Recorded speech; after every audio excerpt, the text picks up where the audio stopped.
The question this morning is, why are Democrats rushing to defend McCabe, the man at the center of a corrupt investigation? Here now to debate that is liberal political commentator Wendy Osefo and former press secretary for House Republican Whip Roy Blunt, Amos Snead. Guys, thanks so much for coming in this morning. Wendy, I want to start with you. It's peculiar that there is this rush to help Andrew McCabe in this situation. You have the Office of Professional Responsibility at the FBI, which is made of career FBI agents that made the decision to tell Jeff Sessions, hey, I think you should fire Andrew McCabe. I don't understand, and a lot of people don't understand, why there is such sympathy for him from the left. Yeah, I think that's a good point, and OPR has come through and said that this was something that was investigated, and based on their investigation, he should be fired.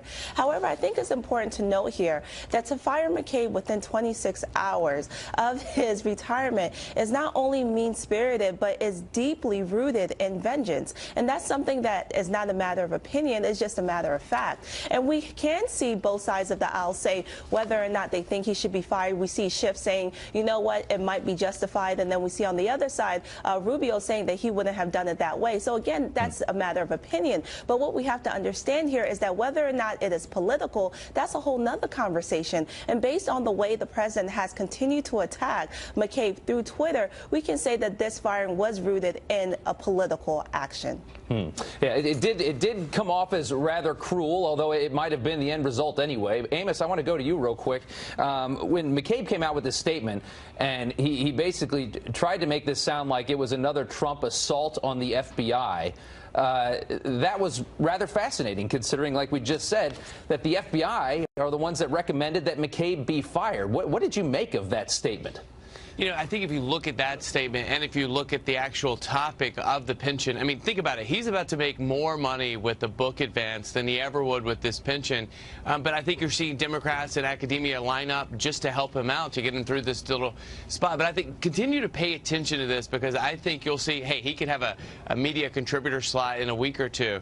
But I do think this is way bigger than just the pension conversation. You know, let's go back, Wendy. I mean, do you think that does he have credibility at this point? Does Andrew McCabe have credibility when he says, I mean, it almost sounds like a conspiracy theory, like a wild conspiracy theory. This is all an assault on the FBI. I don't know how he gets there from what we know. I mean, where does he make that kind of an accusation? How does he get to that?